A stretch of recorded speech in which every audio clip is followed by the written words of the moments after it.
Hello everyone, welcome to the gameplay video of Matchbox Empires. This is the second video in the series. If you haven't seen the first one, I recommend you go back and watch the game overview video. So basically what we're going to do here is play a couple of rounds to show you how easy the game is to play, and you'll be off and away in no time. Okay, so I've just managed to cram everything into the shot here. So as you may recall earlier, we have all our terrain tiles here. They've all been shuffled. Don't know where they are in here, and they're turned face down, so there's like a fog of war effect. Put our 3 heroes on the beach. Our console, everything is set to 0. The population tiles are all locked. I've got the governor cards out. Now basically with the governor cards you choose the player number +1. So if it's 2 players you pick 3 governors. For the sake of this video I've just put 3 out. And once those are taken by another player, they're not available for someone else to use.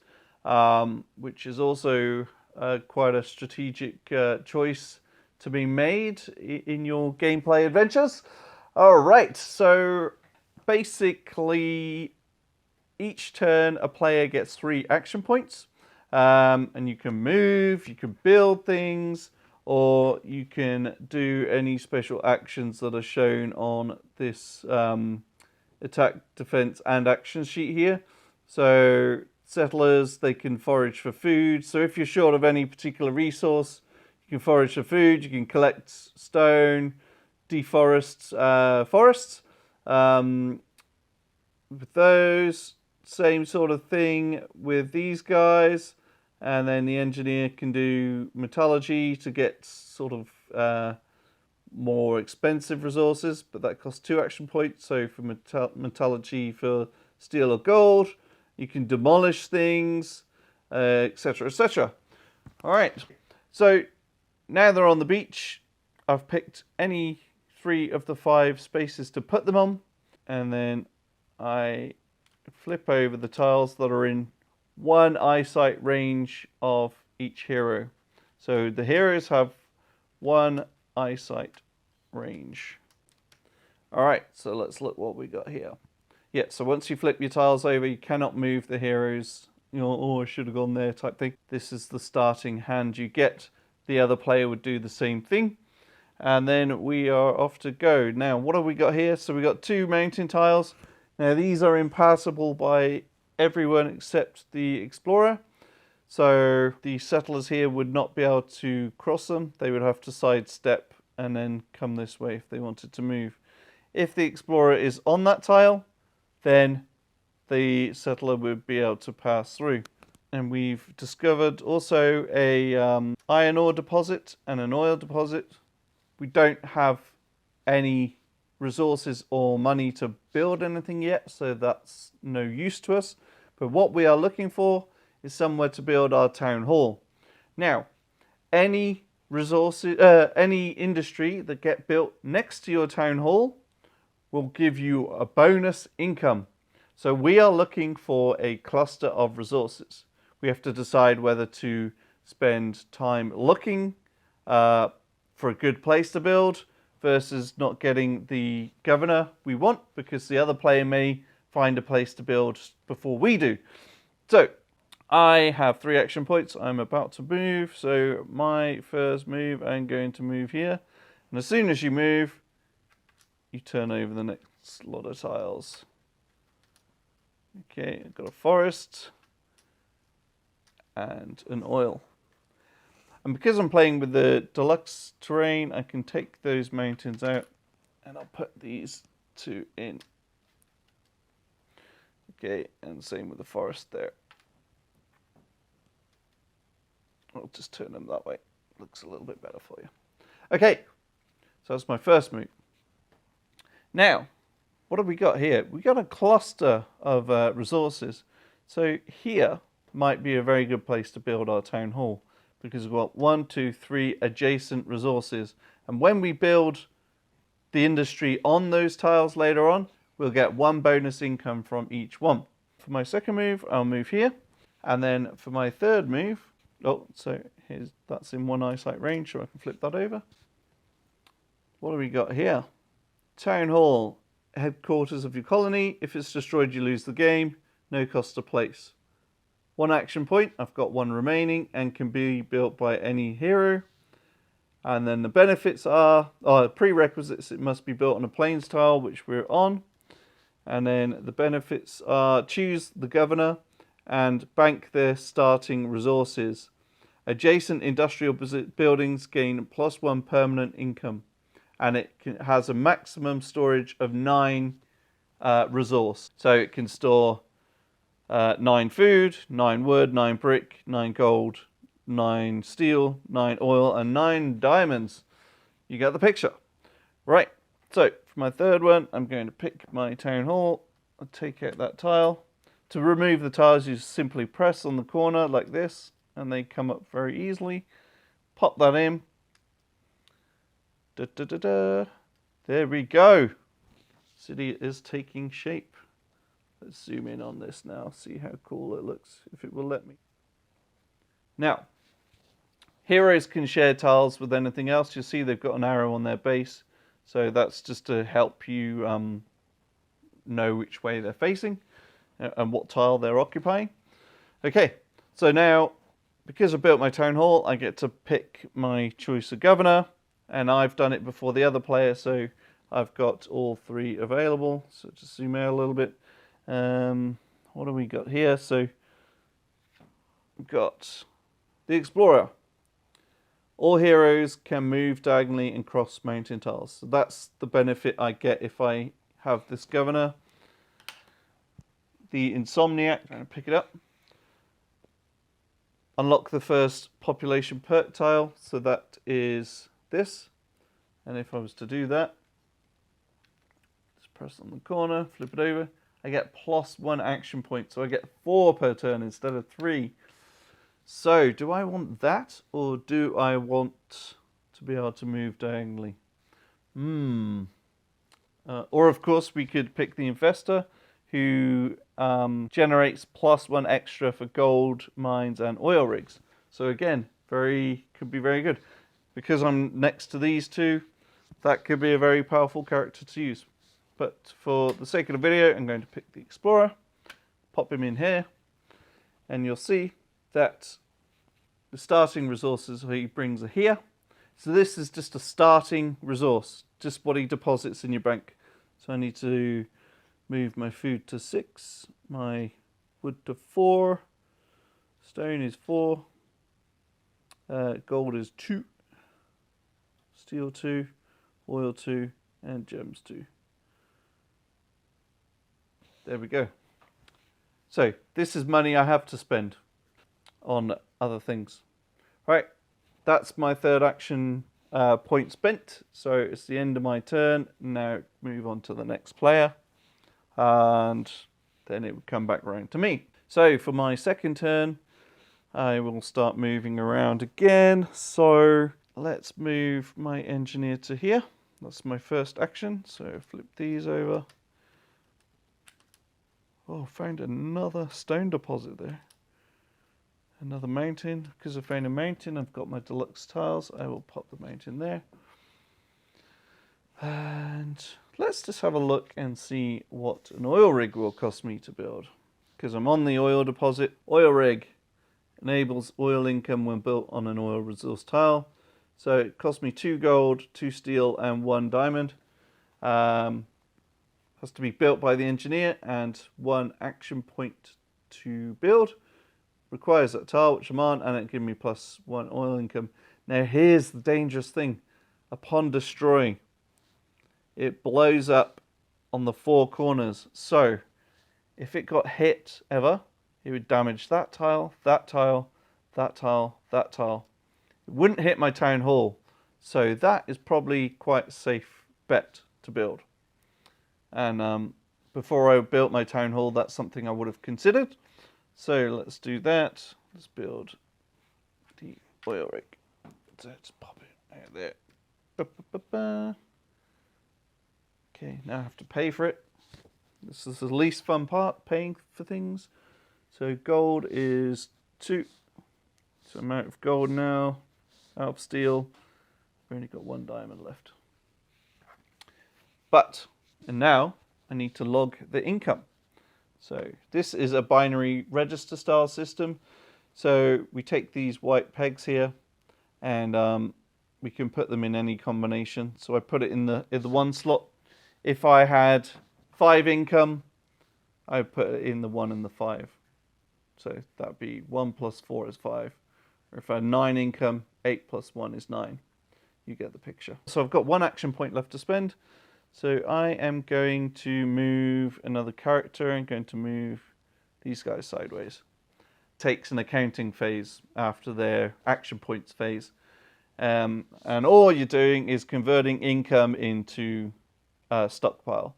So I get 1 oil per turn, which is actually not true because it should have been 2 because I'm next to my town hall. Apologies for that. Yeah, so because I built next to my town hall, I actually get 2 income, not 1.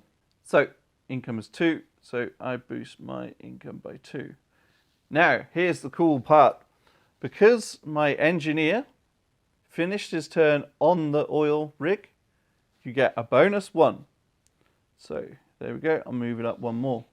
Doesn't have to be the engineer, it can be any hero. You could have all 3 heroes piled on top of that 1 space, and that is classed as assisting.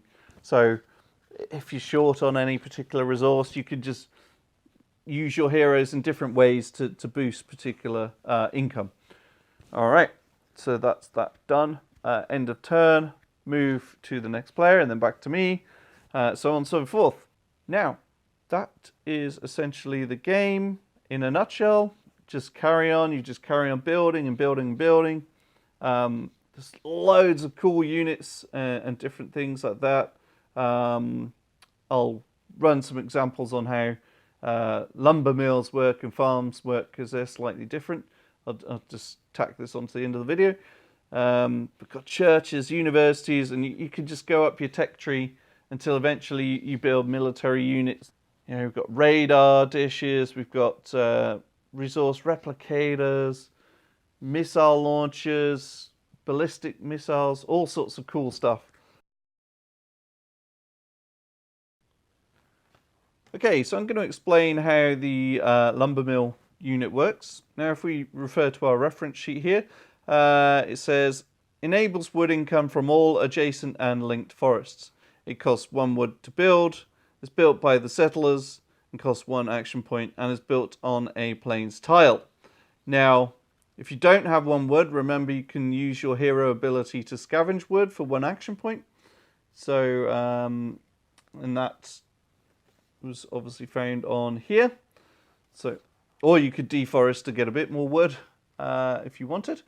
So let's just read what the benefits say. Plus 1 wood income for every forest tile connecting to the lumber mill by edge, and plus 1 for any additional linking by edges.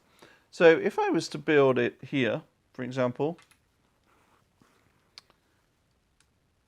I get plus 1 income per forest tile that's by edge. So that's 1, that's 2, and then linking 3, 4. So I get 4 income from that.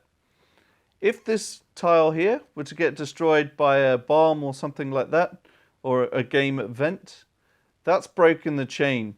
So I then lose 2 wood income. So I'd only then just get those 2. Simple. In this next example, I'm going to explain how the farm unit works. So let's assume I build a farm here. Now, the farm required to build fields which can then generate food income. It costs 1 wood to build, 1 stone, built by the settlers, 1 action point to build, built on a plains tile. Does not generate food, but enables fields to be ploughed on the surrounding 8 tiles, on plains and forest tiles only. Okay, so we'll see a plough field action here. Build on plains or forest tiles surrounding a farm to generate food. So you can use your settler or explorer character, and you place them at any edge or corner of a farm. +1 food income per field. The hero stays on the farm tile to plough adjacent eligible tiles. Ploughing a forest tile gains 5 wood. So, for example, let's just swap these out for the beautiful 3D ones. Like so. The rest are in the box, so I don't have enough on me to do them all. So, I could spend 1 action point to change that one into a field, and let's just put some sweet corn here. Nice little sweet corn. And then for my second action point, I'll build some pumpkins there. And then for my third and final action point, I'm going to knock this one out. So I've then got 3 food income. So we look at our income. 1 in the 1 slot and 1 in the 2 slot. And then during the accounting phase, I give myself 3 food. Now, because I ploughed a forest tile, I also gain 5 wood into my stockpile. So that goes from 4 up to 9. Okay, you may remember me mention that the town hall only has a capacity of 9 for each resource. If you want to go beyond that, you need to build this store unit. So, what does a store unit do? It enables you to use these metal cubes that are stowed in the side of the player console. And basically, when you exceed 9, you literally just flip it over to 10, like that. Slide the green back to null, that's 10. 11, 12, 13, 14, and so on. As easy as that. And these are great because you can just push on the corner and they flip very easily. So that's how that works. Now, if my store was to get destroyed, I lose all my resources back down to 9 again. That's really rotten. So, what are we going to do about that? There is a military unit called a mountain vault. Need 2 heroes on the same space, on a mountain tile, and you need a store. So the mountain vault is basically a proxy store. So, if your main store gets destroyed, this one keeps everything safe and sound. But it's quite expensive. Do you want to take that risk? I'll leave that up to you. Okay, so I'm going to explain how the market function works. First, you need to build a market. And let's just read what it says on the reference sheets. Okay, civilians. Market. Unit limit of 1. Okay, grants access to the global market. Buy and sell resources with this. So build, a pay my action points, blah, blah, blah. Gain access to buy resources with gold or sell raw resources for gold. And that's what happens when it gets destroyed. Just puts rubble everywhere. Now, base rate starts here when the game begins. Every time I use the market, I need to pay 1 action point and then I roll the dice. So I have scored -1. So I actually dropped this by 1 point. Now it's moved left. The more left this goes, the worse the deal you get. I can either choose to forfeit my trade or proceed. Now, what do I get here? 1 gold buys 2 food. 1 gold buys half a steel. You can only trade in whole numbers. So I would have to spend 2 gold to get a round number of 1 steel. Let's just flip this over. To buy 1 gold. So this is if I'm selling materials for gold. You can't sell materials for another material. You can only trade something for gold or gold for something. So, pop this back in. To buy 1 gold is 3 food. So I could sell 3 food from my stockpile to get 1 gold. If this goes right down here, I now need to spend 5 food to get 1 gold. Terrible. So I might actually roll the dice and think, nah, I'll try and roll again. Let's try and roll again. It's bad. But it can't go any lower than the lowest point, so it can't get any worse. Now I've got a +2, so that then goes back up. But I'm spending action points every time I'm using this, so it's something to be aware of. All players share the same rate as well, so that's also something to be aware of. And it's as easy as that. Okay, so you're going to find that during the game, it's a bit of a pain to get your heroes where you need them to be. So this is where the airport comes into play. It allows quick transit of heroes around the game board and provides gold income. So once you've built it, it occupies 2 squares, mind you. Pay 3 gold and 1 action point to move a hero to any space with a building on it. So, if I was to build it here, like so, my engineers build it. Where is my engineer? Here you go. You can build it from any square too. You don't need to be on the traffic control tower end. So, I then want to pay 3 gold. I've got some action points left over. I pay 3 gold from my stockpile and 1 spare action point. I can now fly him to any other location with a building on it. Not to a mountain tile, not a forest. It has to have another building. Some other kind of human, if we are calling these people humans, some other kind of infrastructure. And when it gets destroyed, the orientation is as per the tower, which way the tower is facing.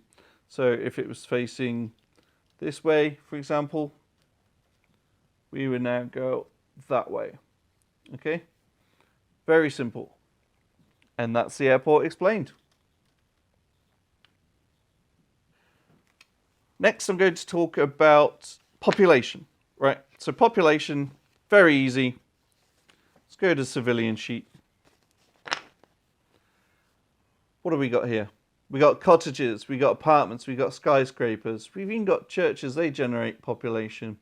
So if I was to build let's build a skyscraper, right? So high density living with a silver lining, and it also generates tax income. So this is a good way of making gold. So it's built by your engineer, costs this stuff, 2 action points, built on a plains tile. Gives you 2 gold income for taxes, that's actually pretty good. And a +6 population boost. But upon destroy, 2 tiles of directional damage. So let's just build this here, for example. If we were to build this here, and it gets hit, I then have to roll this dice. I roll a 2. What does a 2 do? A 2, it falls northwards. So it damages these 2 tiles here with rubble, because it's grey. So, something to be aware of when you're planning your city. Is the skyscraper going to fall and hit something if it's damaged? Right, but let's look on the positive side. It gives me +2 gold income. So as soon as I build it, I just get a peg here. I put 2 gold. If this was next to my town hall, you don't get the bonus. You only get the bonus for industry. So just bear that in mind. So I've given myself 2 gold income. So at the end of my turn, I then give myself 2 gold for that unit. But it also gives me a +6 population boost. Now, population isn't recorded anywhere. You have to manually count it on the board. I've only got 1 skyscraper, so mine, I know my population is 6. Your heroes do not count towards your population. So your population is always starting at 0. So population 6, if I got 2 skyscrapers, it would be 12. If I had a skyscraper and 1 apartment gives me 3, I'd have 9 population. So, because I've got 6, I get to turn over my lovely little perk tile on here. And what does that give me? +1 action point per turn. If I unlock all 4, I get 4 extra action points per turn. So you'll find with the more advanced military units and things like that, they cost more action points to build than the standard 3 that you get. So, for example, the nuclear launcher atomic silo costs 7, rocket silo is 5, fiber launch 4, and so on. So you will need to boost your population at some point to get the access to those more advanced units. But yeah, that's basically how the mechanism works. And it's as easy as that. Okay, attack and defense. Now, this is something you won't be doing until towards the end of the game. For the example of this video, I've just built a simple missile launcher. Now, if we refer to the military sheet here, missile launcher. So I've got the prerequisite of a munitions plant and a university. I haven't put the university out for the example of this video. Costs 3 action points to build and all these resources. And when it gets destroyed, you have to random roll which way the damage goes. Once you've built the unit, you then have to pay to fire it. So, most units have 2 abilities. So, for example, the missile launcher has 2 abilities here. An aimed shot and a quick shot. Both cost 1 action point. See this little chevron on this one? That means that you can use a reroll ability, which will make sense once you have a comms radar unit. But I am going to use the quick shot. Now, ability 2, quick shot there, or the ability 1's ability 2. Roll the D10. That forms the x-axis, and then roll the d6 is the y-axis. So, d10 first. I roll that. I get a 3. If I roll a 0, it's an automatic miss.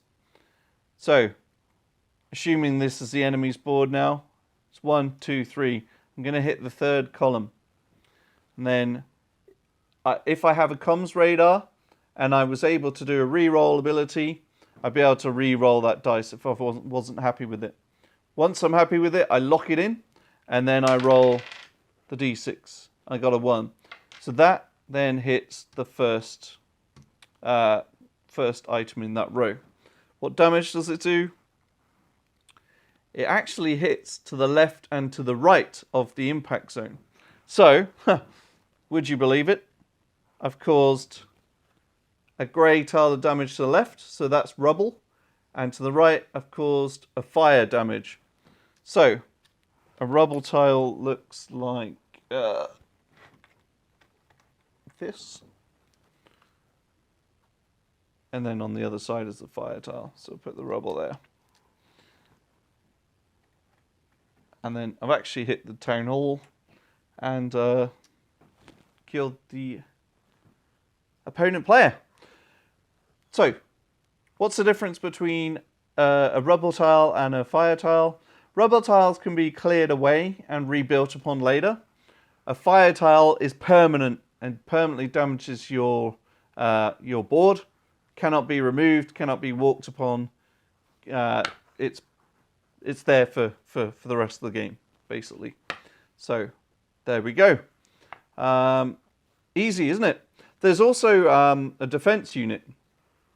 Now, if you were to build a missile defense, you've got 2 choices. You can do a scramble shot.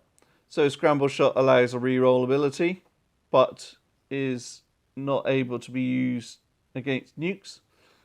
The second ability is the interceptor.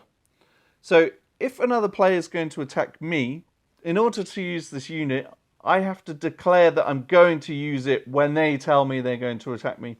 And then I have to pay up front. So declare and pay before attacker resolves their dice.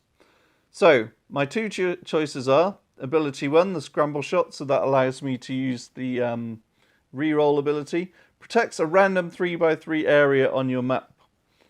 So I roll the d10 and then I roll the d6. And then all the 8 squares around the impact zone, including the impact zone, are protected. If I was to use the interceptor, free roll a d10 to try shoot down an incoming projectile. I have to roll a 9 for success, so that's a 10% chance. You may pay upfront to improve your chances. 5 gold per +1 to your roll, up to +3, 30%. So I could pay 15 gold to get 30% plus the 10% that I got by default. So there's 40% chance of repelling the attack. But again, it's not immune to nukes. So any other attack is fine. So let's roll this d10 and see what happens. So I rolled a 0, so that was an automatic miss. But if I'd rolled a 5, that would have been a success. Okay, next we're going to talk about the comms radar. So this has a unit limit of 2. It allows 1 attack reroll per unit per round. Allows 1 defense reroll per unit per round. So once you build it, pay all the prerequisites. Wherever you see the symbol, the little chevron with the circle, you may reroll any 1, d10 or d6. You may combine multiple radars in one action. So if I had 2 radars and I was attacking, I roll my first dice. I get a 5. 5 wasn't the column that I wanted. I can use my radar. Let's roll again. 6. That is more like it. That's a better choice. Or I can roll, yeah, I'm happy with 5. So I'll lock that 5, and then I roll my d6 next. And I can use my radar on the second portion of the throw. So if I didn't like the 4, I could choose to re-roll again. I've got 4 again. A 5, maybe that's a better number for what I was wanting. Well, that's it, folks. Hope you enjoyed the video. Please follow me on Instagram at Matchbox Empires or at www.boardcitizen.com. Thanks, and see you again soon.